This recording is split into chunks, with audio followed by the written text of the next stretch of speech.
கன்னியா ராசிக்காரர்களுக்கு 10ஆம் இடத்தில் குரு இருக்கிறது.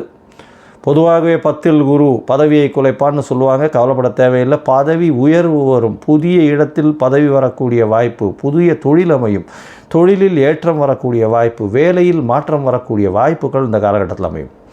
அது தவிர பார்த்தீங்கன்னா உங்களுடைய ராசிக்கு 2ஆம் இடத்தை பார்க்கறதுனால, தனஸ்தானத்தை பார்க்கறதுனால பணவரவிற்கு பஞ்சம் இருக்காது. குடும்பத்தில் குதூகலமாக இருக்கும். கணவன் மனைவிக்குள்ள நல்ல ஒரு பேச்சுவார்த்தைகள் நல்லபடியாக இருக்கக்கூடிய காலகட்டமாக இருக்கும். புதிய வீடு மனை வாங்கக்கூடிய பாக்கியம் உண்டு. தாயின் உடல்நிலையில் நல்ல ஒரு ஏற்றம் இருக்கக்கூடிய காலகட்டமாக அமைய போகிறது. படிக்கக்கூடிய மாணவர்களுக்கு பெரிய ஏற்றம் கிடைக்கக்கூடிய வாய்ப்பு உண்டு. போட்டித் தேர்வில் வெற்றி பெறக்கூடிய பாக்கியம் உண்டு. உடல் நலத்தில் நல்ல ஒரு ஏற்றம் இருக்கும். இருப்பினும் சனியினுடைய பார்வை இருக்குது. அதனால் கொஞ்சம் ஜாகிரதையாக இருக்கிறது நல்லது. உடல் நலத்தில் ஏற்றம் இருக்கும். ஏன்னா உடல் நலத்தில் ஏற்கனவே இருக்கக்கூடிய அந்த கொழுப்பு, அதை தவிர கொழுப்பு சத்து மற்றும் சர்க்கரை அளவுகள் கொஞ்சம் கண்ட்ரோலில் வைக்கிறது ரொம்பவுமே நல்லது.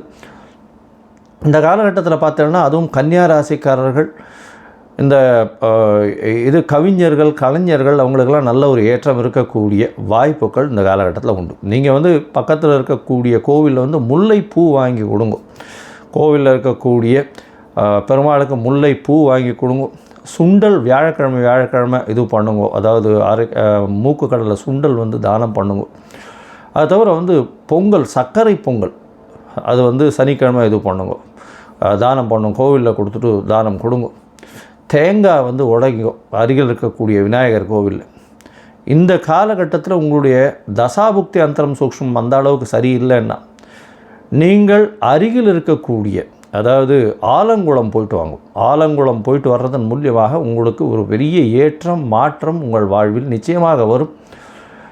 இந்த குரு வக்ர நிவர்த்தி என்ன இருந்தாலும் சனியினுடைய பார்வை உங்களுடைய ராசியில் இருக்கிறதுனால உடல் நலத்தில் எப்போவுமே கான்ஸ்டண்ட்டாக பார்த்துட்டே வாங்க. நல்ல ஒரு ஏற்றம் வரக்கூடிய வாய்ப்புகள் நிச்சயமாக உண்டு.